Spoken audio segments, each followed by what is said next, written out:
Israel is a peculiar historical creation. If you think of it as, and I know there's earlier history, but if you think of it in the modern term, after World War II, look at the period since World War II, the state of Israel, and all of that. Then, or if you want to go back to the mandate from Britain, you can, but it's not necessary. Israel exists as a project of modern capitalist colonialism. Its creation, whether you call that British, or its sustenance, whether you call that American or not, identify who makes it possible. And it made a lot of sense, if you were a Zionist, to hook yourself up to go into dealings with the British at the turn of the century, the dominant empire still then, and then to move over after World War II as the dominant global empire was no longer the English, who stopped mattering, and became the Americans, who were the new empire. And that has been true since World War II. The United States was the protector, the colonial power, if you like, protecting its extension in that part of the world, Israel. Okay, here's then the problem. Every empire that has ever grown up has also died. Every empire has had a period of birth, growth, maturity, peak, decline, disappearance. Okay. Now that can be done with skill, that experience. It can be done with a certain finesse, or it can be resisted and eventually become ridiculous. The British, unfortunately, are now showing us what it means to eventually become ridiculous. So here is a country that doesn't matter anymore, that is the irrelevant junior deputy assistant of the United States. It's particularly bizarre because it's role reversal, since Britain was once the dominant power and the colony in North America a detail. The detail is now the dominant, and the dominant has become the detail. So they're gone. And the United States' economy, its empire, is now declining, which raises an enormous and powerful question for a country like Israel, unless the people there and the commentators refuse to look at it, pretend that it isn't there. I'm going to be blunt now, just in the interest of getting the idea clear and out there. Israel has to ask itself whether it has attached itself to the wrong horse in the race. The rising part of world economy now, capitalism, socialism, put that aside, is BRICS, the People's Republic of China and its allies. Israel has chosen to ally itself 150% with that part of the world that is in decline. And that is a very profound decision with enormous consequences, far greater than anything having to do with Palestine. And yet, you're not going to encounter in the books and articles you read anything like the level of attention to this basic question that it deserves, which is a hint, since it doesn't take a genius to see this, that if there's something that's kind of out there that anybody can look at and see, and if there's no refusal to deal with it, then what becomes interesting is, why the refusal? Why is it necessary not to have the kind of obvious question And to underscore it, let me be clear. In Germany today, in Spain, in Italy, in France, that question is being discussed at the highest levels with profound arguments and disagreements among the leaders of those societies. Israel is not only not doing it, Israel pretends it's not an appropriate thing to be doing and acts accordingly. I find that a sign of what?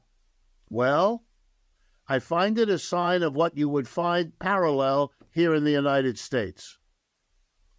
A leadership, government, Republican, Democrat, all of those people, for whom what I have just been saying about the decline of the American empire is an unthinkable thought. You know, I'm part of, I come out of the elite institutions of this country. So I know what conferences and seminars are going on there because I still have a marginal role to play in all of that. There are no discussions about this.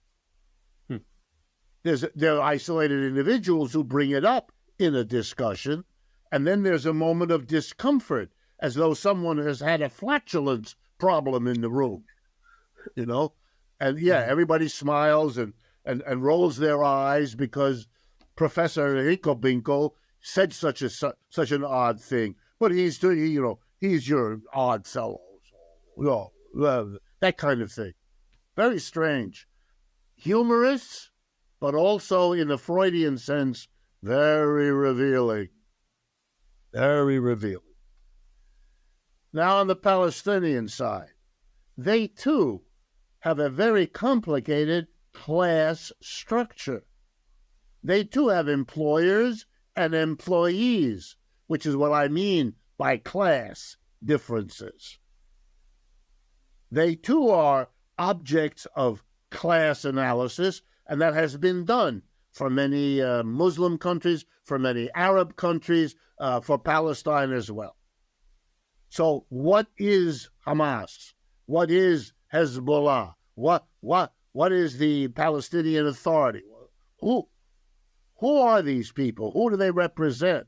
Whose policies are going on? All of that would be, for me, germane to understanding what in the world is going on that produces this kind of behavior. Lastly, I admit I'm an American. I was born here. I've lived here all my life. I've worked in American universities all my life. So I am unavoidably shaped by this country's history. Well, 300 or 400 years ago, depending on how you count, this country made a decision to populate itself with slaves, to bring an enormous number of African people here. In this case, as slaves, in this case, against their will, etc., etc. At the same time, this country engaged in a violent program of ethnic cleansing, which involved the systematic destruction of what we now weirdly call indigenous people, a few of which are actually left. That's a heavy legacy. War, killing, one ethnic group, another one. Wow. Why do I bring it up? Because despite everything, here we are in the year 2024, and the impact, the costs, the horrors of all of that are still with us.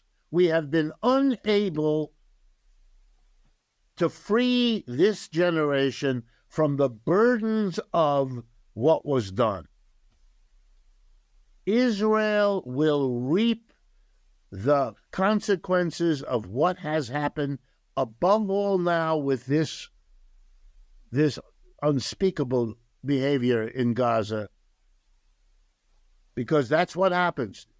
Nobody forgets. It doesn't get lost. The behavior of those who win is as awful in sustaining the horror as the behavior of those who lose or lost. It's a terrible model, but it applies so precisely. Are you kidding? You really think you can somehow bull your way through and not have to pay the price?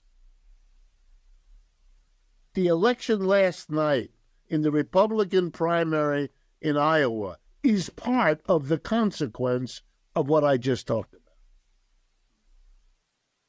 That we can have a character like Trump, that you could have large numbers of people feeling so upset and angry, etc. My goodness, what is going on? So for me, when I approach the Arab-Israeli, I'm looking at the different class structures, how they shape the politics, how they have produced political movements that could do what Hamas did when all of this started, that could do what Netanyahu and his government are doing now after what was done then, in the context of their history as a colonial project.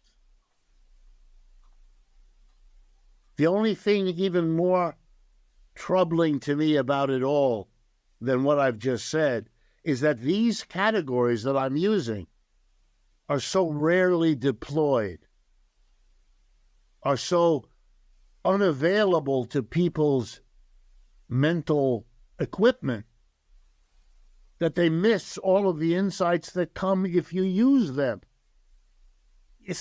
I'm not asking people to agree that this is the way to go. This is the way I go because the way what makes sense to me.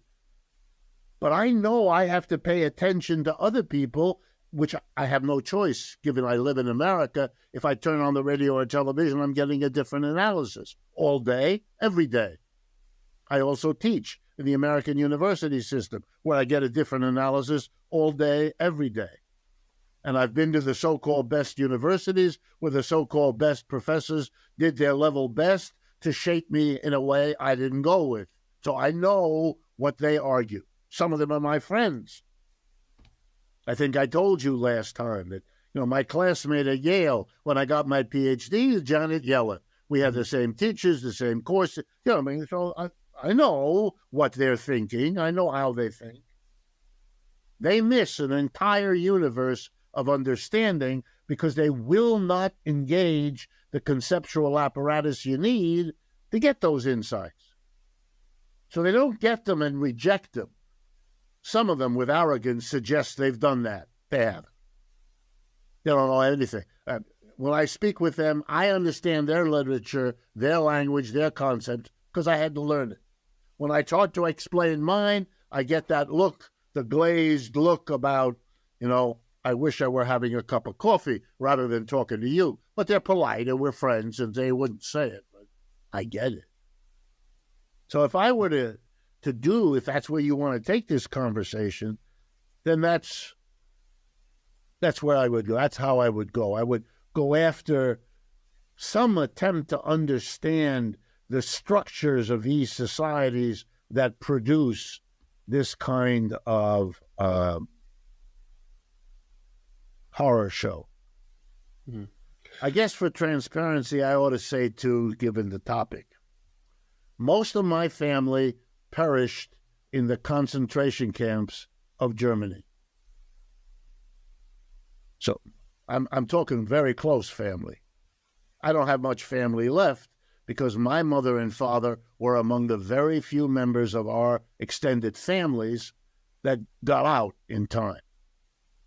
I'm fluent in French and German because my parents, in whose house I grew up, spoke those languages. I only learned English when they dropped me into kindergarten here in the United States. That's when I had to learn my third language. I keep up with events in Europe because of that.